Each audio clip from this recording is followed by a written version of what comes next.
Hiya,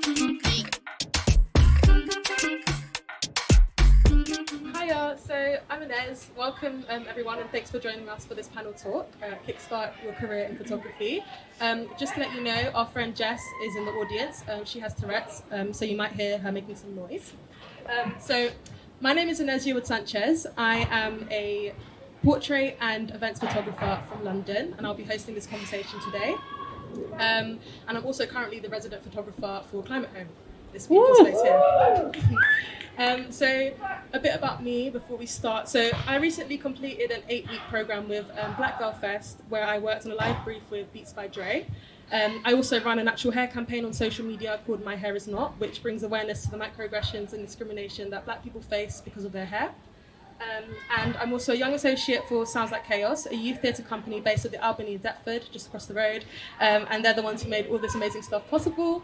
Finally, I'm a university student at Royal Holloway, where I study digital media, and on the weekends I support a super cool disabled artist and activist. Shout out Jess. Woo! So anyone that's new to this space, Climate Home, it's a temporary and sustainable space where young people from all backgrounds can express themselves, amplify their voices, become agents of change, connect with nature, rest, and celebrate their collective heritage. Sounds Like Chaos recently performed their show here, Do You Mind?, on this stage, and a couple weeks ago, Climate Home had their opening party in collaboration with Standards, hosted by Ula Moroz and Indie Max. So fun fact, the stage that we're sitting on currently was built entirely by young people with an organisation called Build Up, who teach people how to build stuff. I'd like to thank our photographers for coming this evening and introduce Kids Circus, Domizia. Hi guys. And Etienne. Hi everyone. Just to let you know, there will be a chance to ask questions at the end after our conversation. So let's start with you, Domizia. Can you tell us about the kind of photography that you do? Hi everyone. Thanks for coming, first of all. It's nice to see so many new faces, for me anyways. What kind of photography do I do? I'd say my background is in documentary photography. That's where I started. That's kind of where my passion, that's why I moved to London even, actually. And then I think the documentaries practice has become part of my professional practice, my working practice. I wouldn't say that documentary photography is how the tool that I use as a working practice. So I work a lot in portraits. I do a lot of portrait photography, and I work in publicity. So for film and TV, like the picture that you see on Netflix when you decide you're gonna watch a film, the poster you see on the tube or around London or anywhere really in the world. So I'd say maybe portraits and film and TV photography. So that cool. works. Thanks for sharing that with us. And Kids Circus, can I ask you the same question? You may. So I am primarily a fashion and portrait photographer. And I love doing both. And in fact, the portrait is really as much of a passion as mine as the fashion stuff. So it also means that I can get commissioned to do stuff that is either anything from shooting a music artist for a magazine to working for a charity to shoot portraits for their web and socials. But some years ago, I also got into film photography, and I've been shooting a large majority of my editorial and fashion stuff on film. I just feel differently picking up a film camera than I do a digital camera. I don't think that's going to change anytime soon. It's really cool. There's definitely like an art to film photography. It takes much longer to kind of get the whole picture that you want and you take time on it because, film. Absolutely. Yeah. And Etienne, I know that you do some work for the Photography Foundation. Can you tell us a bit about that as well as your own work? Yeah, so my own work is also rooted in kind of a long form storytelling approach. And I do dabble in a bit of editorial and event stuff, and I'm doing some visuals for a charity for their website at the moment. But my main source of income is from my practice as an educator. So I teach photography for Croydon Council to adults, and then I work at the Photography Foundation, which is an organisation which has recently moved to Greenwich, and our mission is basically to create pathways for less advantaged young adults between 18 and 25 to get into the professional photography industry. So we do that by giving them like a really strong foundation both in technical skills but also professional skills, which I think is so important for kind of forging a freelance career and understanding the breadth of jobs that are out there that are linked to photography as well as just kind of being behind the camera. Sounds really interesting. So can I ask you then, when did you realise that you had a passion for photography? So I was a bit of a late starter, so I discovered that I loved photography when I was 23, and at that stage I already had a career in events. So I was a project manager. So it was really from that stage that I started to I was self-taught basically until I was 28, which is when I went to study a master's in photography. But until that point, I kind of sustained a career in events whilst also just developing my own practice on the side. And what about you, Domizia? I started, to be honest, I encountered photography really young because my dad, although he has nothing to do with the creative world, he just loved photography. So he just would take pictures of us, family pictures. But then eventually, I guess I picked up the camera. I was super young, I don't know, probably 9 years old, 8, 9 years old.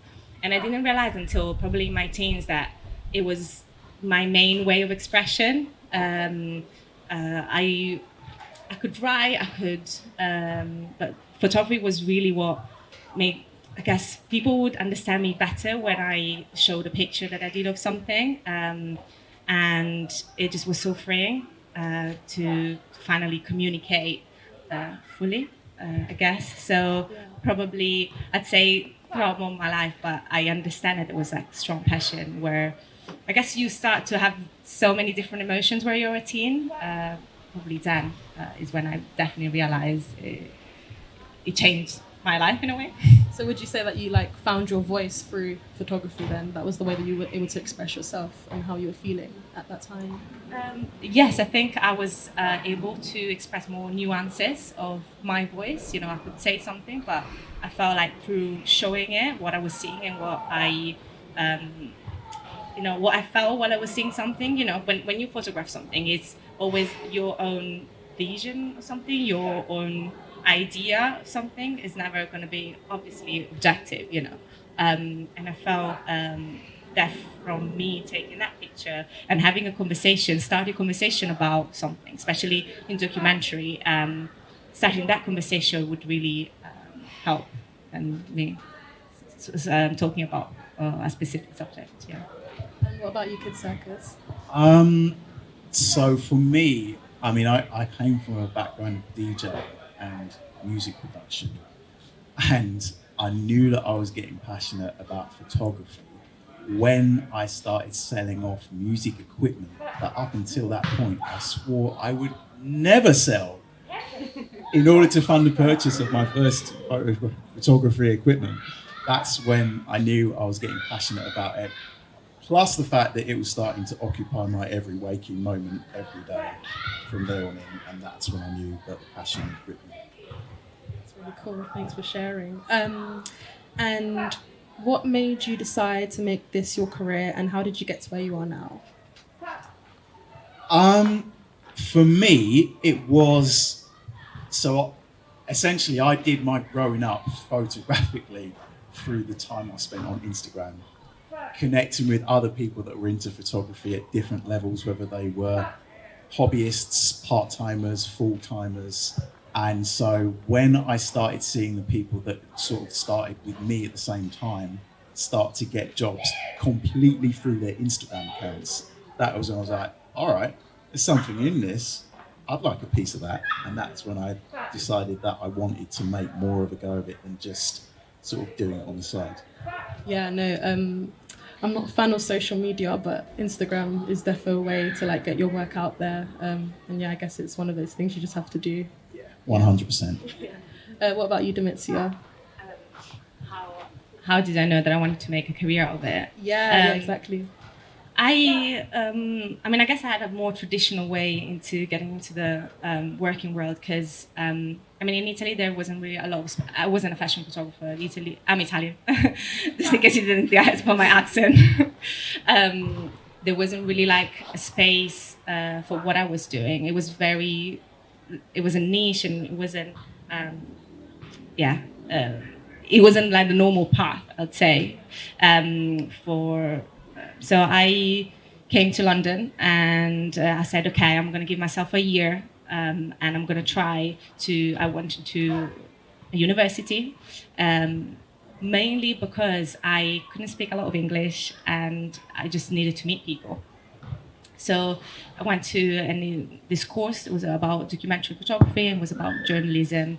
And I started there. I was like, okay, it's either going to be a year where I just learn English, or I'm going to make a career out of this. Because before that, my upbringing was a bit academic. Nobody in my family is creative or anything. So I was like, okay, so I'm going to try. So that was about 7 years ago. So since then, of course, after going to uni, I guess it's not just uni, just being in London, you just make a lot of contacts and you try to make it possible in every single way. So I decided pretty early on. I just didn't know if it was a possibility. But yeah, I definitely wanted to do it since I was quite young, actually. And like, how you said that your family are not like creative, so how did you find that, being like, I guess, the creative one in your family? How did that work, support wise, and like going for your dreams and stuff like that? Tricky. Yeah. Because it was one of the situations where they were really supportive. However, okay, but can you make money out of it? Like that was the real question, isn't it? Can you actually sustain your family by working? And so they were like, okay, but we'll try to support you. But I mean, they couldn't really support me in London fully. So as long as you can basically do it by yourself, then we're here to support, even like morally. So I guess it's about, I came here, started working as a waitress, I guess like a lot of people do. And then, you just try it. They were supportive. They were not like completely, no, don't do it. It's like, you just have to do it by yourself.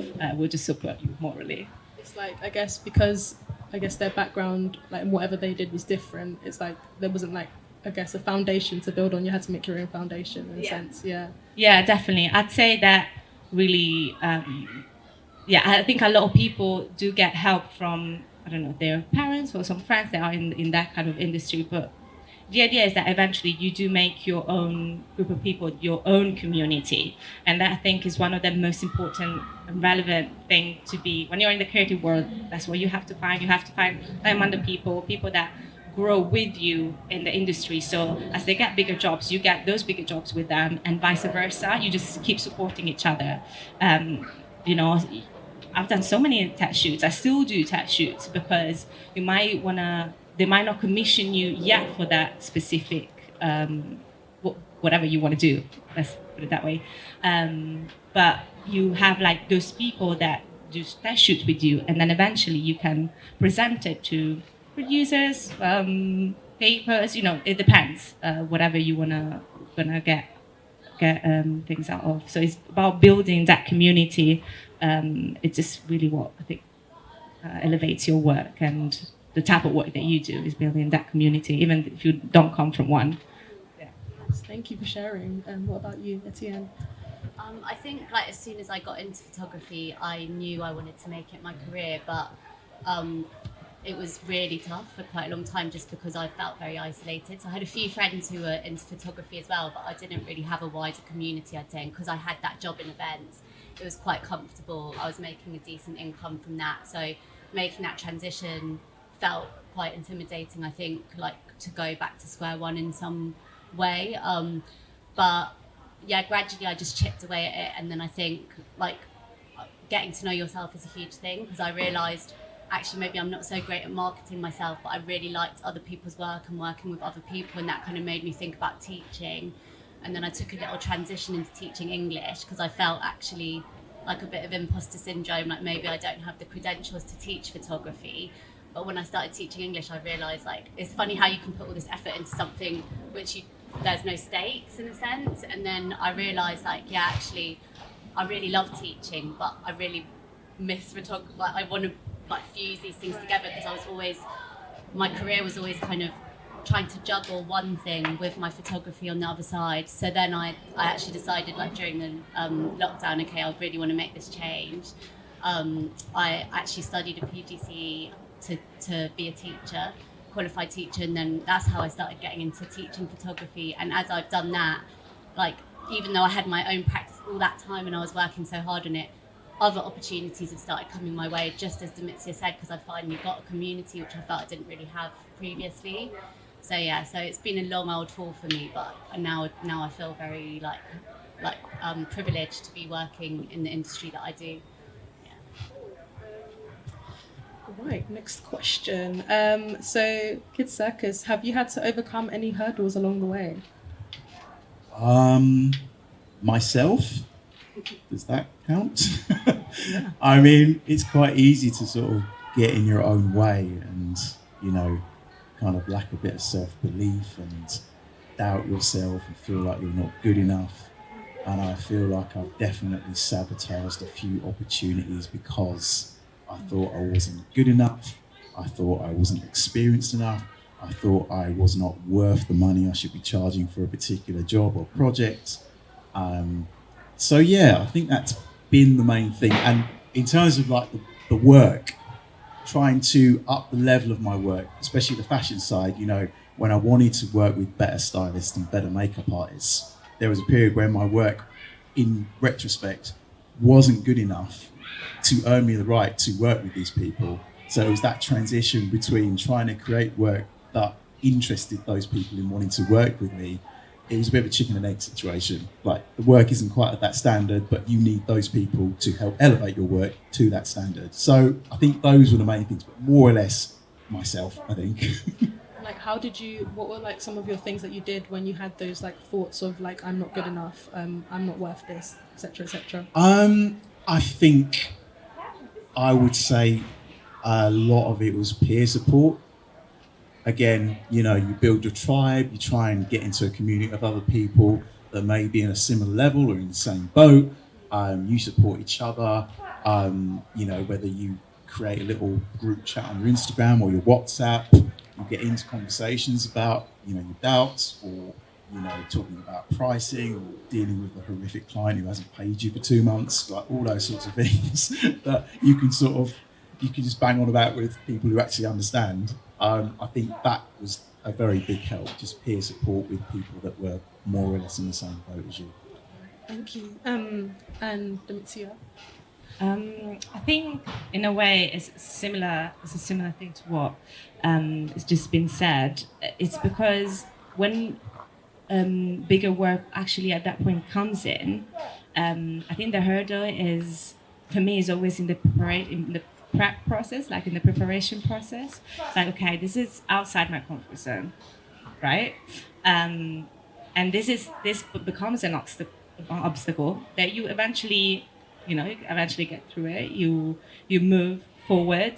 But I guess it's how do you elevate that work and how do you find those opportunities to elevate that work, and then when they come, are you ready to accept them? And if you do, how do you accept them? So I feel is every job it can be an obstacle, but I think that's also like the most, not an obstacle but hurdle. But it's also like, I guess, the beauty of the job, the fact that it's never the same, and the fact that you always have to try something else and do your best. It's also like the most positive side, you know, the best of what we do. Yeah. So you would say like each job is almost like a challenge, like a new challenge for you, and like, what can I improve on this time? What can I bring and to if this? it isn't, then why isn't? You know, maybe am I staying at the same level? This is not challenging me. Maybe I am staying at the same level. Maybe I should reach out to do things that are on the next level. I mean, that's the way I think anyways. Yeah, no, that makes sense. You want to always be like challenging yourself and like leveling up your photography and like your skills and like looking back and seeing the progress you make, right? Yeah, it's cool. And what about you, Etienne? Yeah, really similar. It's difficult to go last on that question because I feel like self-doubt is probably something a lot of creatives face. I think it's important to like identify when that self-doubt is because you are pitching like in a more to something more progressed than where you're at, or when that's just your like internal narrative that's telling you that, and that you're actually preventing yourself from reaching out for opportunities because of it.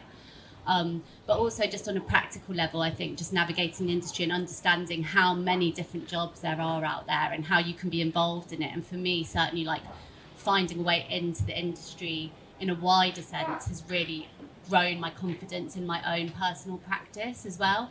So I think like really trying to discover what different opportunities are out there so that young people can just get their foot in the door can bring you loads and loads of benefits that mean like when it comes to actually your own photography, or you being the big like the photographer with a capital F, you know, with a capital P, excuse me. Like that you actually feel like you've got that confidence because that's how you get a community really, is getting your foot in the door, and you've got to start somewhere. For me, that was a real challenge. I just didn't know where to begin. I just was making this work, but didn't know where to put it, how to show it to. And I would say like my degree was a massive like process of self-discovery, but not necessarily a practical foundation by which to know how to get through things in the industry. And that's really what I guess at the Photography Foundation we tried to instill in our trainees, is just, you know, how to actually get started. I've realised that a lot of photography courses that I've come across, like they will teach you the technical skills, but not the actual, how do you make this a business? Yeah. So it's like, those are the things that we actually need. It's like the same with like going to school, you learn maths, English and science, but you don't learn about bills, you don't learn about, you know, like taxes. Would you guys say that you've like experienced comparing your work to other people's work along the way? Because that's definitely something that I experience currently. So yeah, how do you guys like overcome that? I think it depends. Like there are days where I'm like, oh my god, yes, they've done so, like, or for example, they have my same age, you know, or they are younger than me and they're doing this type of work for this type of company. And there are other days that actually, you know, you're doing your own thing and you have your process. I think I can't tell you that I'm like over that sort of comparing myself. I think there are like good days and bad days. And in this, I always try to kind of see the bigger picture because maybe what they're working on is not actually relevant to me. They are working for a bigger company, but it's not relevant to my bigger picture. And if it is, how do I get there? I try to make it more as a challenge that is a jealousy situation. I mean, it's good to say, and then, you know, in the practice you have to apply what I'm saying. But I don't. That's I think what I try to do, anyways. Yeah, no, definitely. I think it's good to kind of see it as like, I guess, rather than comparing, being like, oh, this is good, and this is a level that I want to achieve. How do I get there? Rather than being like, oh, like I'm not good enough, etc. Yeah, and actually, having said that, I have reached out on a couple of photographers that were doing things bigger that I wanted to do, and I just said, okay, can we meet up for a coffee? Because I want to know how you got there and how you did this specific picture. Some actually, a couple photographers I reached out to were more like technically rather than how to get a specific job. You know, how did you achieve that kind of lighting or working with certain type of textiles? And I think, yeah, you can always reach out to people, and you'll be amazed on how people are really down to earth. Not everyone, but people. I mean, my experience was like everyone was really welcoming and actually wanted to share what they wanted to teach you what they were doing. You know, they felt actually quite privileged to have that be in that position. So yeah, maybe that's a good way. Like just trying to approach is okay. You've done that. Can I learn? That's really good, rather than like seeing it on a screen and being like, oh, that's so good, but not kind of taking action within it. It's like, why don't I reach out to them and actually see how they've done this and see if they respond well? Yeah, and can Circus put your hand up?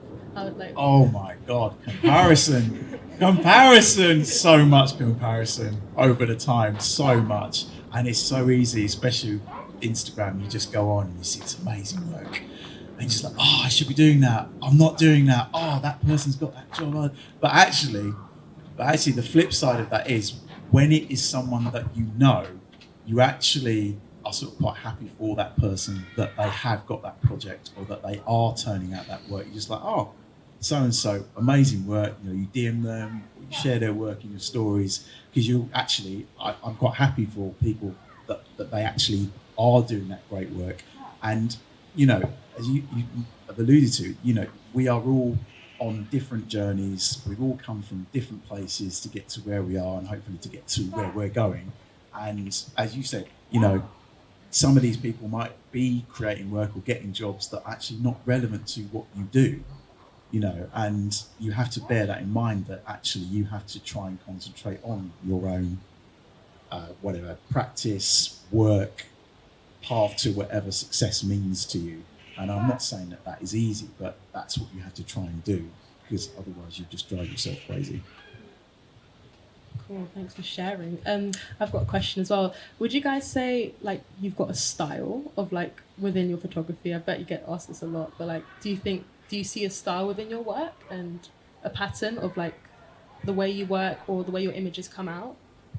I would say that I have, like, I think my friends would say that I've got a style kind of thing, whereas like maybe it's in the kind of work that I want to make or in the way that I piece it together. I really like working with text and image and like combining those kinds of things. Again, like just to go back to a previous question in reference to this one, I think each person has something really unique to bring to their own work. So when it comes to, like, I tend to compare myself to other people like everyone else does, but it's like your vulnerabilities is what's going to make your work unique. So I think the more you can identify that in yourself, like the more you can develop the skills that you need, that you feel like you want to grow in the areas where you want to grow, but also it's okay to kind of have your quirks, because I think my style is very much reflective of who I am and the things I find difficult and the things I find easy, and like where I feel confident and where I feel less confident definitely like generates a certain type of output. So yeah, definitely I think it's hard not to compare yourself, but it's good to try to just be yourself as well.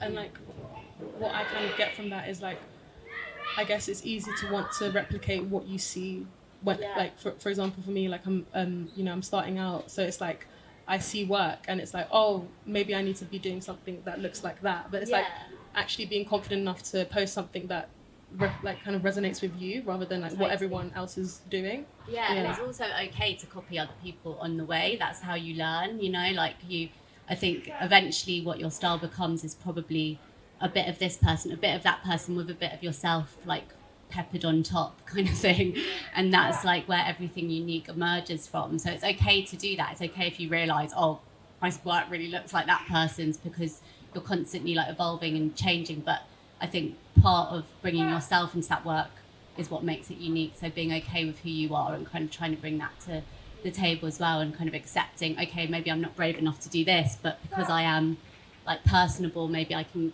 get to this place, or kind of trying to really take advantage of the things that the environments and the places you feel comfortable. What about you, Domizia? I guess I would say the simple answer would be yes, but I would say it's evolving, especially from my documentary kind of early days until now. I feel like I definitely have the Domizia of like those years is still Domizia now, but has evolved in a kind of a new style, and yeah. So I think I think like people that see my picture say, oh yeah, I can so tell that's your style. So that's something that people do say. But I would say that yes, definitely they're constantly evolving, whether I am still the same, but evolving at the same time. As a person, your style is kind of also, so I can't say your personality, but like how you grow, So I guess your art is a reflection of you and your thoughts, and your thoughts change over time. Yeah, and also what you ingest, when you have food, like your skin, your body, it's what you eat. And the same, like the art that you ingest, the people that you're around make also your art somehow. That's, it's kind of, again, like copying that is not copying. It's just, when you read an article and you write something, or that's kind of the same process. And, the more I read, the more I ingest art, the more I absorb what's around me, and even the people that I see through the day. Just taking everything around you as inspiration rather than And what about you, Kid Circus? Yeah, I think, like what you said, I think, my style has developed since I first started, because when I first started, I started with architecture and went through architecture, landscapes, a bit of rooftopping, don't do that, it's illegal, and street photography. And when I don't know if you've ever looked back over your old work, but when I think to how my style was 6-7 years ago, it was very gritty, very grimy. I was obsessed with like the New York kind of so-called Instagrammers of the time that were doing all this sort of really dark, gritty stuff, and I was really inspired to do that style, but with like what I was photographing of London. Whereas now it's the complete flip side. I really love soft, light, soft saturated colours. Like it's totally gone the other way, and I think you do kind of develop, and you do take inspiration from different people, and sometimes you get obsessed with certain people and check your Instagram accounts every day, but you do you get inspired by different things. You might get inspired by different art, different music, and hopefully that just continues throughout your life. You don't get stuck on the same style throughout the entirety of your career, doing whether it's photography, whether it's music, whether it's art. And what made you decide to go from like gritty to kind of more of a soft type of vibe of your photography? I think it was actually when I was making the gradual change between inanimate objects and street photography to portrait photography. I was starting to find the Instagram accounts of photographers who had started to put out work that had that sort of style. And then when I got into film photography, that is when it really started to cross over to a different style, and that's what's kind of helped me to kind of hone a different kind of style to what I had when I first started out. And I guess within like a freelance world, some like when you're starting out, the income and the money is not always consistent. So how difficult was it for you guys to get your first well-paid job? Yeah, I go for it. Well, as I said, I had a job in events, so actually at the time I felt very frustrated that I was kind of in the wrong industry and stuff, but retrospectively I've realised that I learned so many skills doing that job that actually contribute to my freelance work today. So in terms of like photography itself, I would say, as I said, my main income now is through education. And I do a hybrid model of freelance and I'm employed as well. So for me, that's really good because I know I'm working 3 days a week. I've got that money coming in, and that can be quite flexible. And then that means that if I get a month where the freelance work isn't as good, it's not such a big hit because I do have that steady income. So I'd say especially for me, and that's very much a personal thing, but for me, I think having some element of a steady income alongside my freelance, and then depending on who the person is, maybe then you slowly transition into more freelance work. I've actually done it the other way around. Is really helpful for me. I'd say, my first well-paid job was through a contest. I won this advert and I shot the advert, and I was somebody I think gave me the link for the contest. I won the contest, but I think so. It was relatively easy. I shot my documentary style applied to this sort of advert. It was for the Royal Mail, but it was really well paid. And at the time, I was still a student, and it paid 3 months of my rent, so I was happy. But I think what is really important is finding actually those steady relationships with companies. So I'd say, it's nice to have your first well-paid job, but actually after that it was it took a long time to find the second. But my advice or what was hard for me is to find companies that would need like a steady, photography, like every month, every production day they do, or whatever that was, and that wasn't easy. But eventually, I found that relationship with a few different companies, and then the job kind of, I think, is word of mouth. Eventually, you do the first few, and then people speak. Building up like a clientele, I guess, of people that would be would want you regularly. So you have that, you have that, and then you could have like a one-off, really cool kind of thing that you do as well. Yeah, exactly. Yeah. So that also you can focus on your personal project. At the time, I was getting really frustrated because with my documentary, I couldn't I wanted to stay for way longer in the. Sorry, I'm going completely off the. But I think that's kind of somehow relevant. I was documenting housing crisis, and all the jobs were coming from it were really, I could stay there for like a day or 2 days, but I wanted to spend months with this family. Nobody will be able to find that. Not even, bigger organizations that actually talk about temporary accommodation. So I found that actually having companies that I would do not necessarily commercial work, but maybe more portrait work or publicity, really helped actually what I wanted to do in terms of my personal. So creating that relationship actually also can help to then do your personal projects. So that's good. Yeah. And what about you, Circus? Not that difficult at all. So back when companies were first starting to tap up photographers via their Instagram accounts, I was getting approaches from, you'd get a company who'd say, can we send you a free watch, and then you take photos of it and post it on your Instagram. They weren't going to pay you, they were just going to pay you in a free watch or a free pair of socks, and I would always ignore them or bounce them back. But the first one I got, again, was via my Instagram account. I got contacted by the social media agency that at the time had the contract with the mobile phone company Huawei. And Huawei were just bringing out this phone. It was a tie-in with Leica, the photo company. Yeah, it was like the double lens phone, whatever. And it was quite interesting because it was, again, being my first kind of paid thing that I'd been offered, period. Forget Instagram or what website. I was lucky that at that point, some of my peers had already started getting paid work and moving into freelance photography. And actually, in the end, had I not sought the advice of people that were already getting paid to do stuff, I was close to undercharging what I actually got paid by, like 80% of what they paid me in the end. Because it was all very new. I was green to it, I was like, I could have just said, just pay me 100 quid.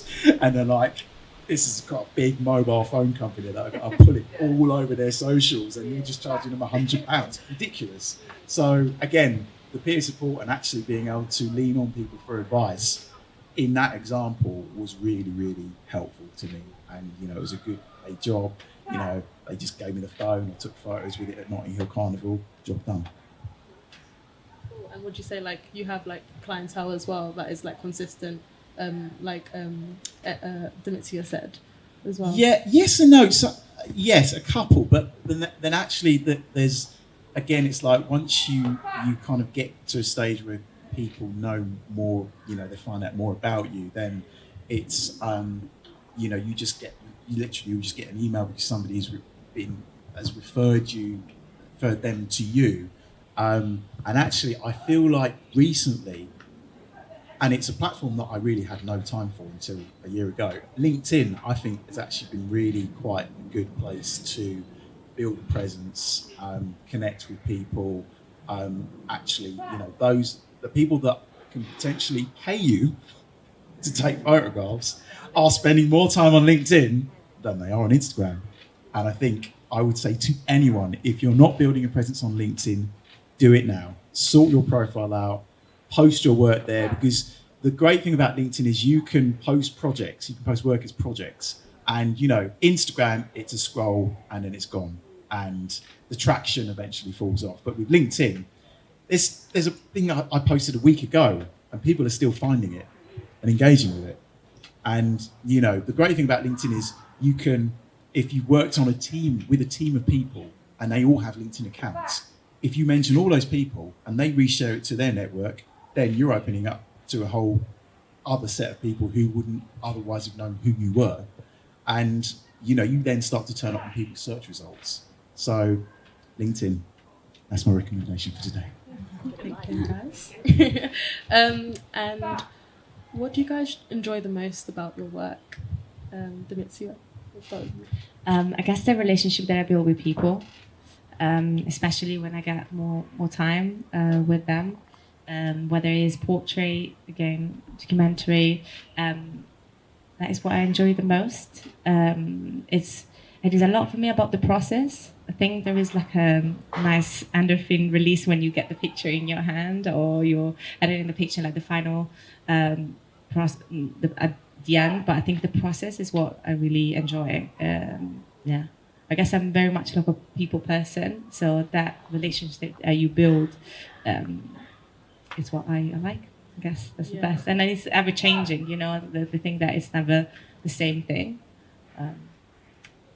Nice. I really love. I feel like when I take pictures of people, I love the interaction you have with them, and there's always a story that you kind of go home with as well. Like you look back on the pictures, like, oh, something happened when I was taking this picture. Or like there's always something there, and it's a personal thing that other people might not see when they see the picture, but you know about that story, and it kind of connects with you in a way. So what about you, Kids Circus?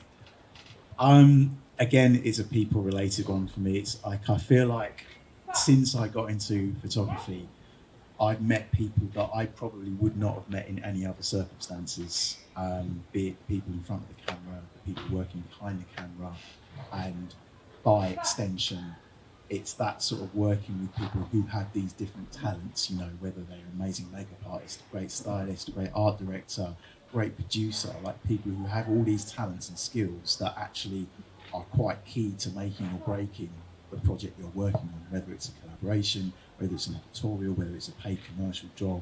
That for me is what I really enjoy about a job, is that process working with people, either pre-production, during production, post-production. It's that process working with people and meeting new people that I haven't met in the other circumstances or form. Within like a studio setting, it's also so nice to, because you're all working towards one thing, which is getting this amazing shot, and it's like everyone's working in their own separate profession to bring this like shot to life. So you all have this thing in common, and you all want to make sure that everyone does great within that. So it's really nice. What about you? For me, it's definitely the variety. I think I enjoy having several different little projects going on at the same time, and I think for some people that would be like horrible, but for me it's really important because it helps me to really focus on each thing that I'm doing, and then like the guys say, all the different people that I meet, so the trainees that I work with at the foundation, being here today, and my students at Croydon who are completely different demographic. I'm working on a project in North Wales, so the people that I'm working with there, and then also I have time to kind of just be on my own as well, which is important to me. So there's that combination between being very social but then also quite solitary, and both of those things are important to me in equal measure. So this profession gives me the opportunity to tick all those boxes and have the variety that I need to keep myself really engaged. Nice, thanks guys. So I just have two more questions for you before we open up to the audience. So what advice would you give to a younger you? Should we start with Kids Circus? Oh my God.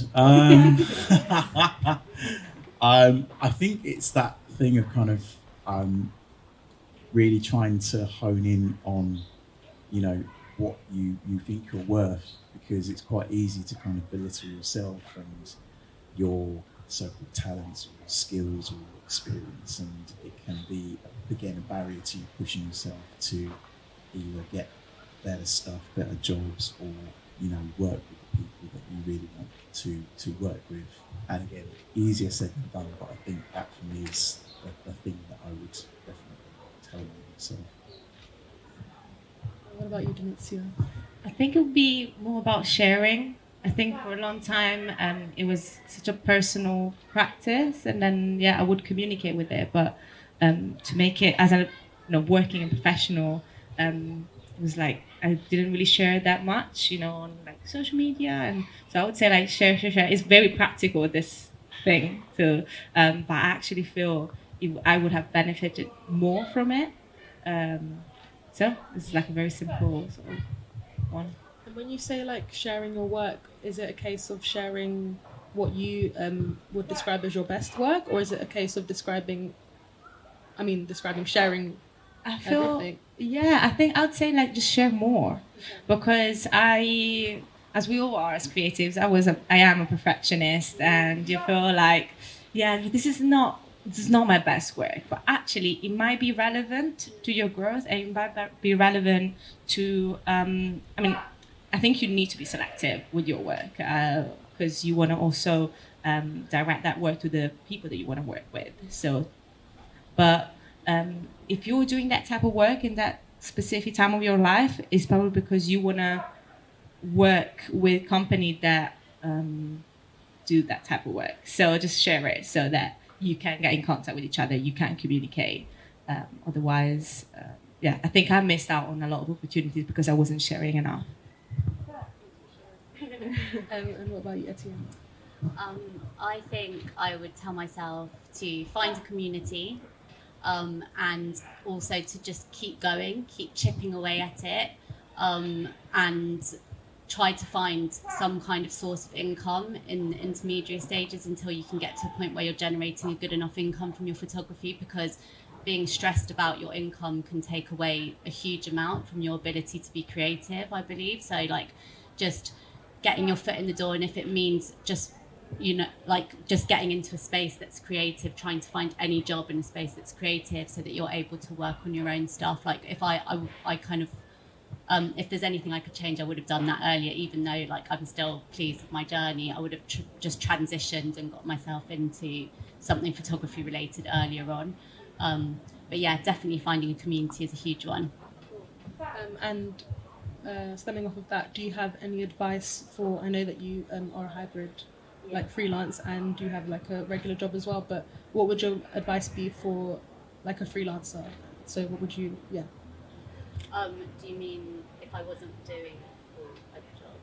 I mean, so I guess, what would your advice be for someone who's just a freelancer, or like, what is your experience on the freelance side of your work? I mean, I still freelance in events nowadays, and I'm still can teach English. And I'm doing photography jobs as well. So even though some months, like I might get one photography job, I have other things to lean back on, and I really learned like so many skills from doing the other things that I did that are benefiting me hugely now, and which I'm trying to share with the trainees at the foundation. Just things like how to complete a tax return, showing up on time, being confident speaking in front of a group of people, being able to work within a team, like all of those things can come through several different like avenues.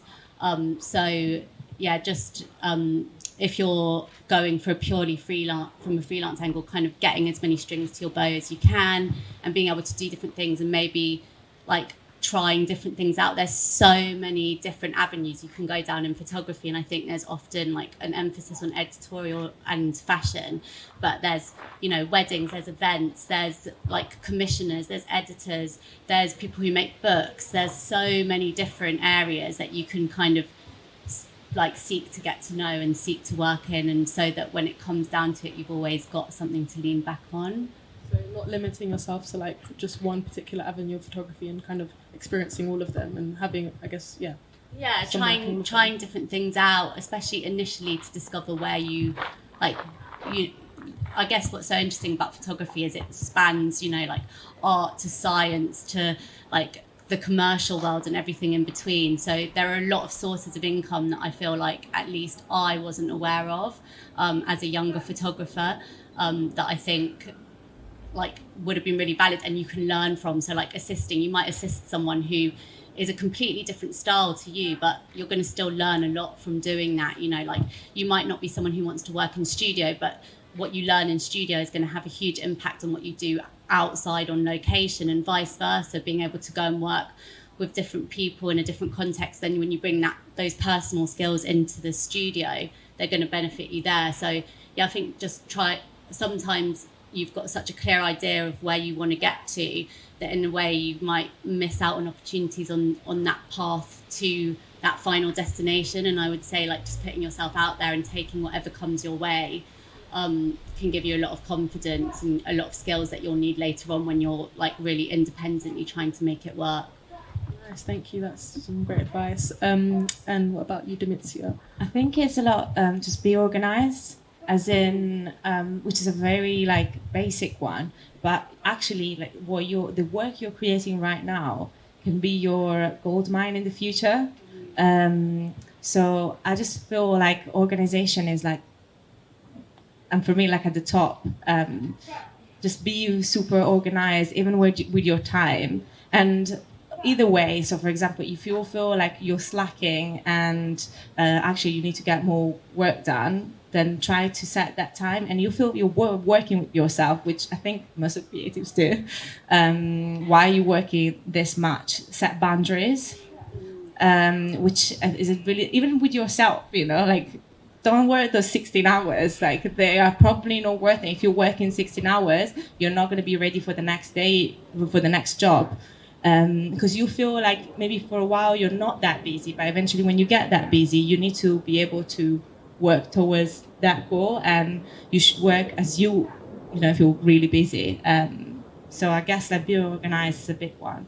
And in terms of being like starting as a freelancer, if that was the question, I think try to stay in the creative industry somehow. For example, a studio assistant is a big thing. I feel at the beginning, coming from a documentary background, I was lacking a lot of studio experience. I didn't know how to use lighting. I didn't know how to use all the rigging bits, and even the stand. I didn't know how to use a C-stand, which is, you know, is kind of the very minimum. So I started working also at Soundbeat Studios in West London, but there are so many studios around London, and you can still have, you know, be a freelancer, having that steady income, and in the meantime you get to see other people working, get your hands on equipment, which is something that you're starting out. So you can fund your own test shoot, but you could probably do it once or twice in a month if you know, the equipment is expensive. So try to work in an environment where you can get your hands on the equipment, and still be a freelancer. Just do kind of assisting jobs in the meantime if you don't have enough photography with a P, the capital P. Not enough. How would you, like, with assisting, how did that work out for you? Like, did you reach out to people? I think you mentioned that you did some work at a studio. Yeah, so it was a few different things. I reached out, so I interned for an agency, a photography agency. For, you know, I think it was 2 or 3 days a week for a couple of weeks, and then I reached out to one of the photographers there. But the agent already knew me, so it was kind of an easy way in, because, you know, otherwise if you just reach out to photographers, it depends on what level stage they are in their career. They might not need you, they might already have their own. And then eventually I started to assist this photographer for a long time, even in his office. So he had like his archive. So I left the agency, I started working with him in his office, and after I started to go on set with him, and eventually I met a few gaffers, so like a head of lighting on set, and they will just put me forward for the jobs. And then eventually I met this other young person that was working as a studio assistant in Holborn Studios, which are some studios in East London. And we started working together in lighting and digital assisting. And then, I guess. Cool, yeah, it's like a ripple effect then. Yeah, you just start meeting people, you know? Nice. And then you just assist for a long time, but you just not see one person, so many people, and you just kind of absorb new things. from other people. And yeah. And what about you, Kid Circus? Learn to deal with rejection. It doesn't matter how much skin you've got in the game, how much experience you've got. Anyone who says that the rejection doesn't hurt is lying. You could craft this amazing editorial that you think is brilliant, you send it off to your favorite magazine titles and you get air, or you get the rejection. Or you could be in the pitching stage for a client job, a few emails in, you hear nothing. And then several weeks later, one of your friends has done the job because they're putting it all over their Instagram. You know, it's like, this is just going to happen again and again and again. And you just have to get used to the fact that that is going to be the case. I'm afraid rejection is part of life, and it is definitely part of a life in the creative industries. Thank you. Yeah, we have to keep it real. Thank you so much, guys, for answering these questions. We're gonna open it up to the audience now to get a few of your questions. So yeah, any questions? Don't be shy. Yeah. Oh yeah. Yeah.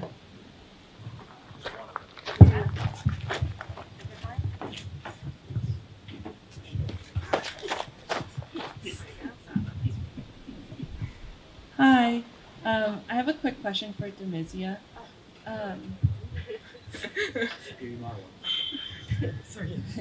So Hi. I was just wondering, how do you market yourself as both a DP and a photographer?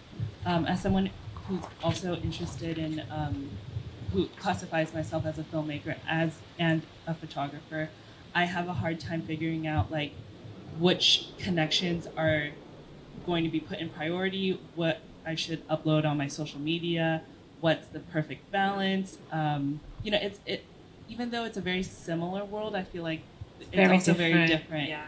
And there's some overlap, but there's like, it's stark enough where, not the same people are going to be running in the same circles. So, how do you navigate that realm? I mean, all honesty, I do find it quite challenging, especially because you probably want people to not know you as both. Like, because in the industry, it's a bit of a taboo. Say, okay, well, I'm a photographer, but also I'm a DP.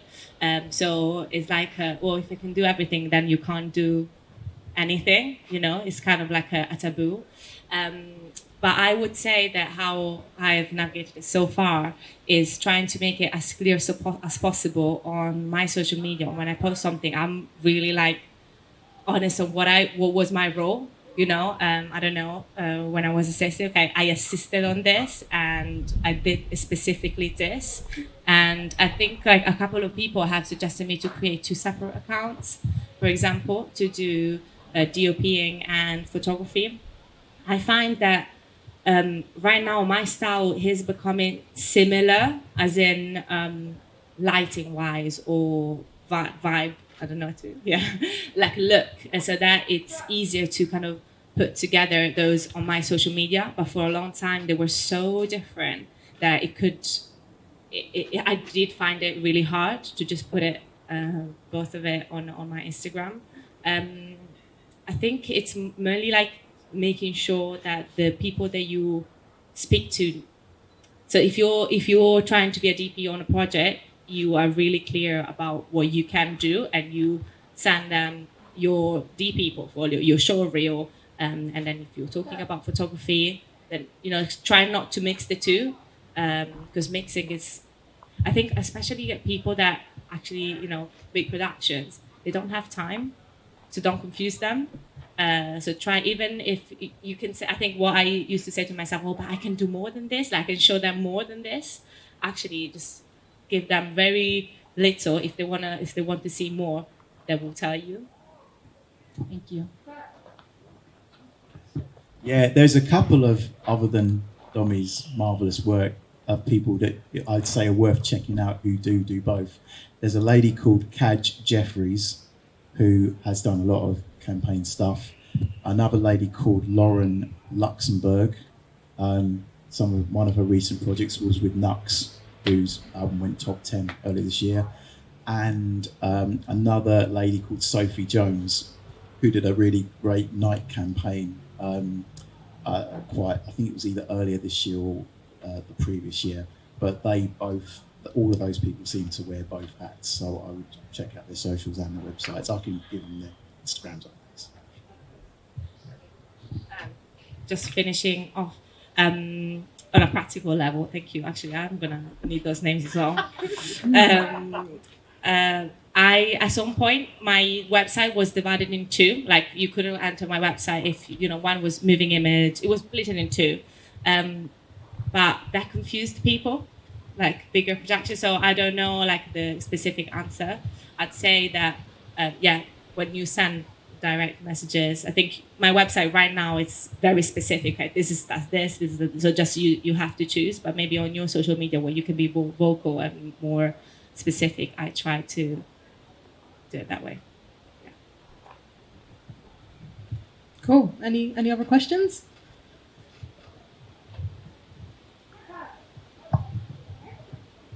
Yeah, so I was wondering, if I understood well, you are not with an agency, right? So for me, Yeah. no. Please.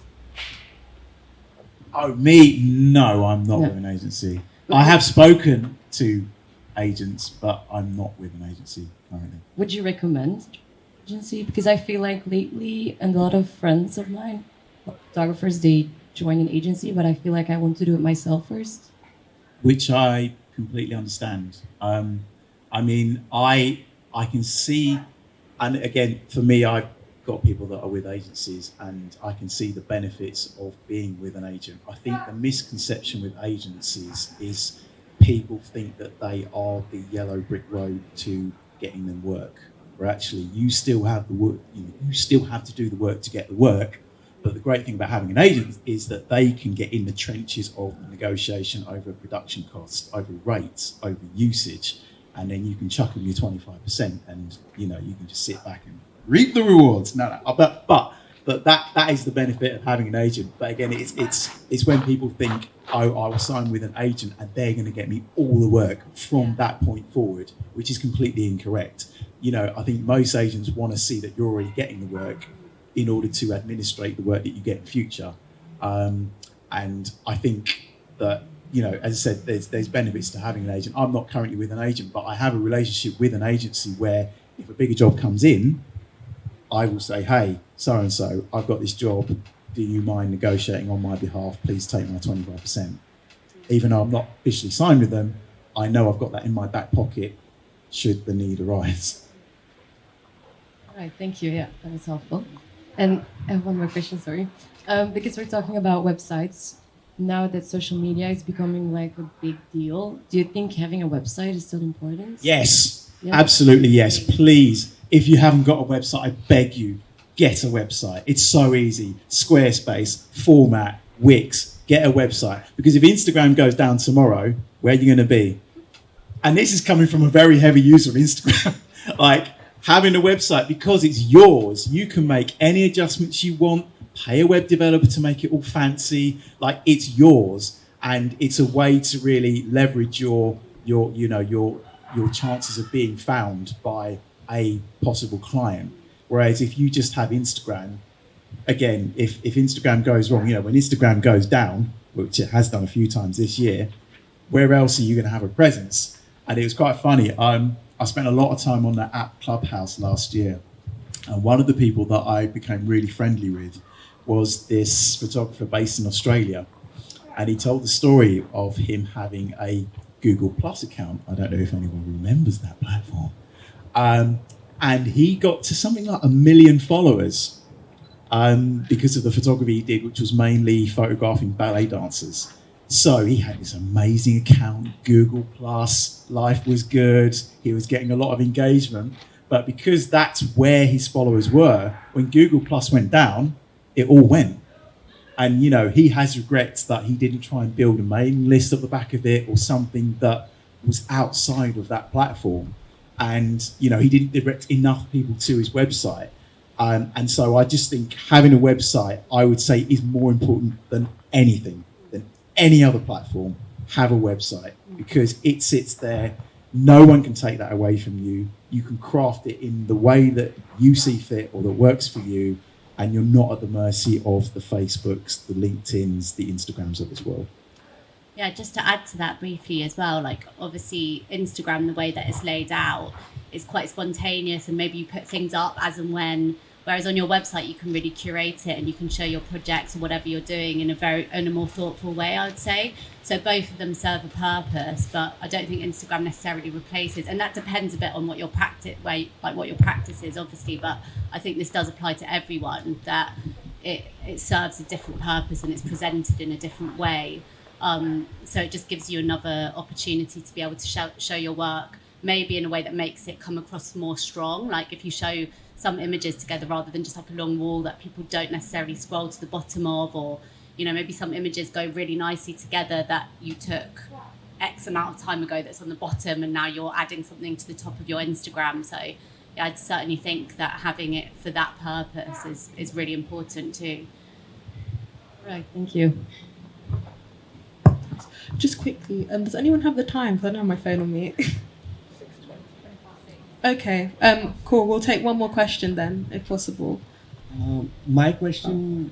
We'll go to you. Yeah, cool. Yes. My question pertains to the fact, how important do you think marketing yourself as an up-and-coming photographer is important to find the kind of work that you're looking to do, and not just picking up every work that comes along your way?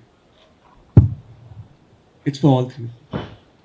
Ooh, it is quite important because you know, you could be a food photographer and you're trying to market yourself to fashion clients. Well, that's not going to work, is it? So you have to try and pick the people that are in your niche, if you have a niche, that you then reach out to with work that is relevant to that niche, that part of the industry, that brand.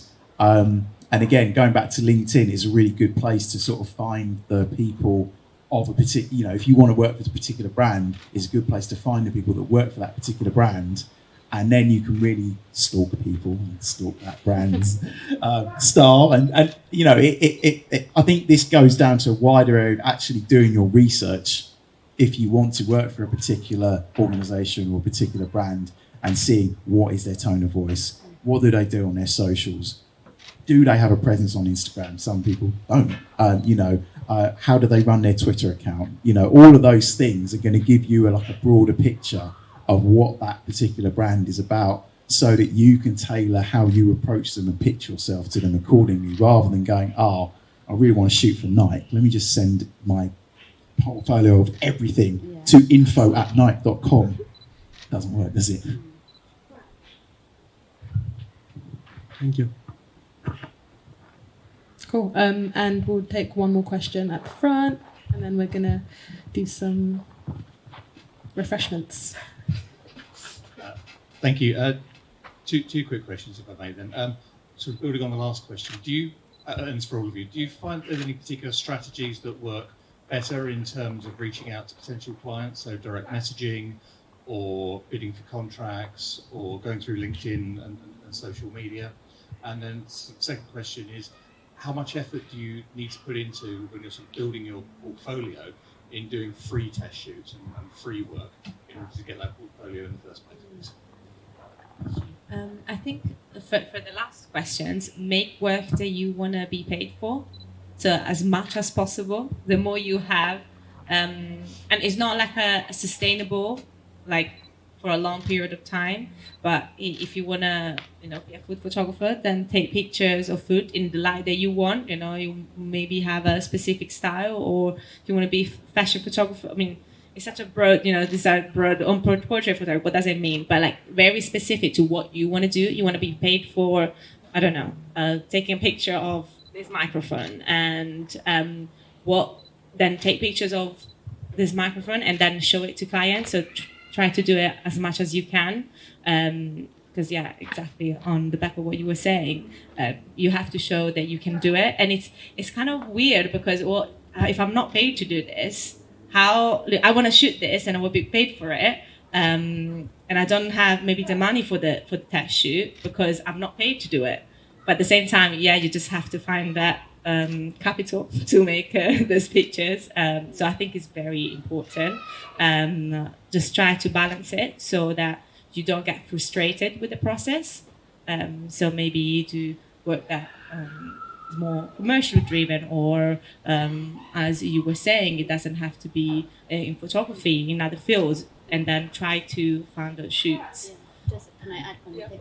Yeah, no, I was just going to say, like, in terms of what you market, obviously you only want to show the work, that's the kind of work you want to make. But in the meantime, being able to take other work and being able to be quite flexible means that you can get income, so that if you need to do a test shoot, so that you can try and forward your own vision and, you know, what you want to do in the long term, then, like, you know, I wouldn't necessarily, there's certain work that I would never put on my Instagram that I've done, but I got paid for it.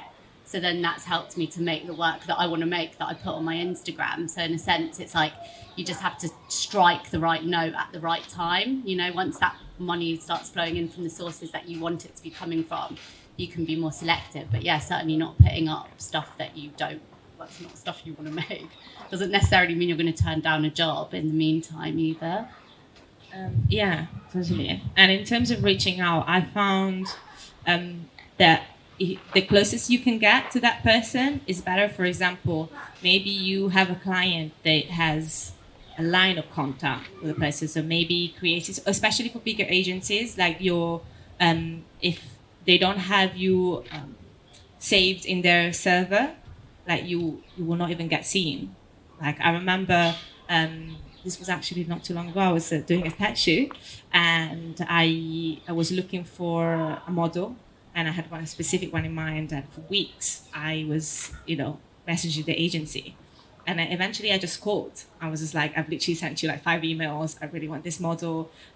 She was like, and he was like, I can't see your email. So I you know, trust me, I have sent it to you. And I also had been in contact with the model, but the model told me, fine, but you have to go through my agency, you know. And so I think it's about trying to find the closest way that you can get in contact. So for example, if there is a networking event and you know that that specific person, specific company will be there, maybe it's not, I don't know, the head of photography, but it's the marketing researcher that's going to be at that event. But, you know, you get talking to them, and then maybe they can put you in contact. Try basically this networking on a face-to-face basis as much as possible. You will just receive more answers than if you just email people. That's helpful. Thank you. Nice. So thank you once again for everyone for this very insightful conversation. Thank you. And to everyone in the audience, if you could please support the Borough of Culture by speaking to one of our volunteers today about your experience. We'd really appreciate your help. If you're over 16, you can also sign up to Creative Futures for more opportunities during the year, and there's more advice on their website. Thanks again to our panel for their time. It was great to have this conversation, and I think your passion has inspired everyone here. And thank you to Climate Home, Sounds Like Chaos, and the Albany for giving us the opportunity and space to come together this evening. There will be refreshments and a chance to come and talk to us until 7 p.m. Thank you. Have a lovely evening.